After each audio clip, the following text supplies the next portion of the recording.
Olá pessoal, professor Rafael Soares aqui, mais uma vez para vocês. Gente, professor de Direito não tem um dia de descanso. Se bem que eu estou recuperando aí de um procedimento cirúrgico, então nos últimos dias eu estive ausente, mas eu resolvi retomar minhas atividades, antecipar a retomada das minhas atividades em razão desses acontecimentos jurídicos dos últimos dias no que diz respeito ao deputado Daniel Silveira. Vamos lá, vamos por partes. Ontem, dia 21 de abril de 2022, teve publicado o decreto presidencial sobre a graça, ou chamado indulto individual, ao deputado Daniel Silveira. Isso porque no dia anterior, ou seja, no dia 20 de abril, ele foi condenado a 8 anos e 9 meses no âmbito da ação penal 1044, que tramitou, ou melhor, que tramita no Supremo Tribunal Federal. O Supremo Tribunal Federal, aquela corte, entendeu que o deputado praticou os crimes de coação no curso do processo, tentativa de impedir o livre exercício dos poderes da União, e em razão dessas transgressões, resolveu então condenar o deputado. O STF, o processo tramitou no Supremo Tribunal Federal em razão da prerrogativa de foro. E por conta de ser o colegiado do Supremo Tribunal Federal quem proferiu a condenação, ele foi julgado por um órgão colegiado. Logo, em razão desse formato, ocasionou que um dos reflexos, aí vamos falar aqui da nossa área, do direito eleitoral, ocasiona a inelegibilidade, lá de acordo com o artigo 1º, inciso 1, a linha E da Lei Complementar 64 de 90, chamada Lei das Inelegibilidades, que foi alterada pela chamada Lei da Ficha Limpa, ou seja, o deputado Daniel Silveira se tornou aí inelegível em razão da sua condenação por um órgão colegiado. Ok, isso já no primeiro ponto. E não precisa aguardar o trânsito em julgado para operar os efeitos dessa inelegibilidade. No dia seguinte, ou seja, no dia 21 de abril de 2022, ontem, porque eu estou gravando esse vídeo aqui no dia 22 de abril, o presidente da República, então, ele publicou esse decreto presidencial concedendo um indulto individual, que aqui nós chamamos de graça, com base no artigo 84, inciso 12 da Constituição Federal e também no artigo 734 do Código de Processo Penal, se eu não me engano. Deixa eu ver aqui. 734 do Código de Processo Penal. Pois bem, eu não pretendo entrar nos detalhes da validade ou não desse indulto ou graça, porque, ao meu ver, ele deveria ser aplicado após o trânsito em julgado, porque eu falei lá no começo, que o processo tramita no STF, ou seja, não houve ainda o trânsito em julgado. Esse decreto, esse indulto ou a graça deveria ser aplicado já na fase do cumprimento de sentença, ou seja, após o trânsito em julgado, embora também de iniciativa espontânea do presidente da República. Mas eu não quero entrar nesse mérito. Para mim, a ilegalidade já estaria aí, mas eu prefiro deixar isso para a galera do processo penal. Então, partindo para a hipótese da validade formal do ato, vamos nos atentar para o aspecto material do decreto, que daí a gente consegue trabalhar o direito eleitoral e direito administrativo. Nesse ponto do aspecto material do decreto, que eu vou deixar o link do decreto aqui na descrição, ok?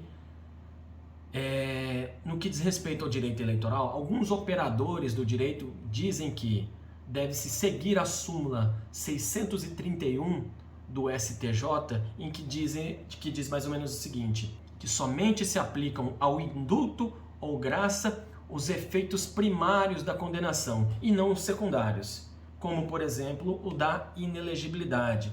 Tem outros efeitos, Porém, eu prefiro pensar num ponto de vista diferente. No momento da gravação desse vídeo, eu penso diferente. Eu posso mudar de opinião? Sim, eu posso, porque eu sou um ser humano. Mas hoje, com as informações que a gente recebeu, com as informações que estão dispostas na internet e de acordo com a minha convicção técnica, me parece que o teor desse decreto deixa clara a sua abrangência.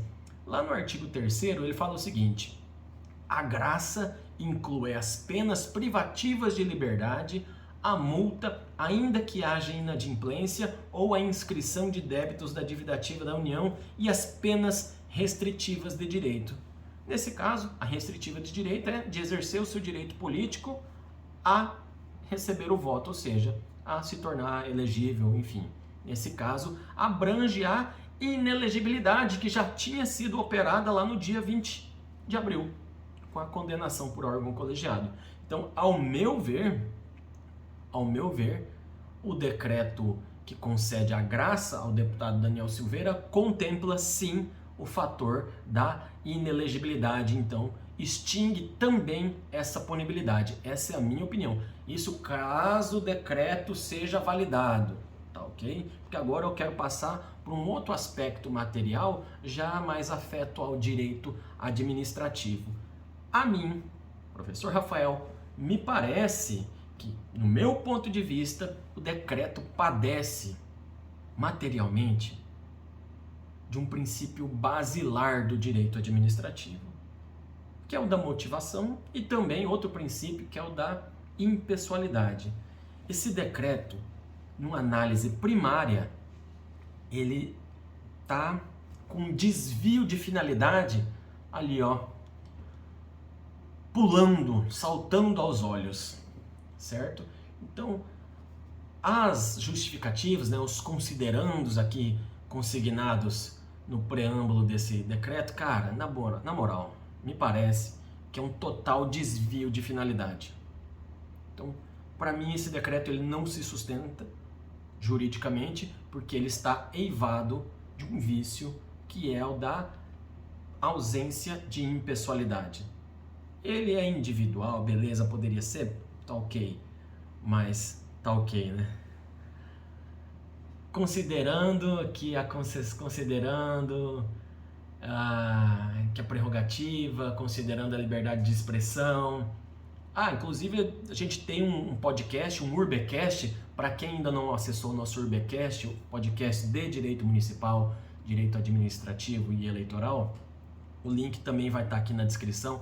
Clica lá no Spotify que vocês vão ver a questão do decoro parlamentar do vereador, que se aplica também aos deputados. Para mim, liberdade de expressão não significa irresponsabilidade, ok? Então o parlamentar ele não pode falar tudo o que vier na sua cabeça sob o manto da inviolabilidade nas suas opiniões. Não é assim que funciona, certo?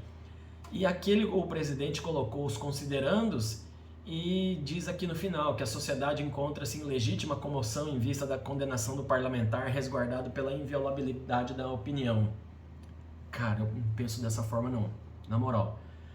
E na minha visão, então, esse decreto, ele peca pela sua pessoalidade e pelo seu desvio de finalidade, tá certo? O instituto do indulto, da graça, da anistia, comutação da pena, não são institutos que são muito comuns, né? Não é comumente utilizado na nossa Constituição, razão pela qual eu imagino que seja de rasa e breve aparição no texto constitucional e também a sua normatização.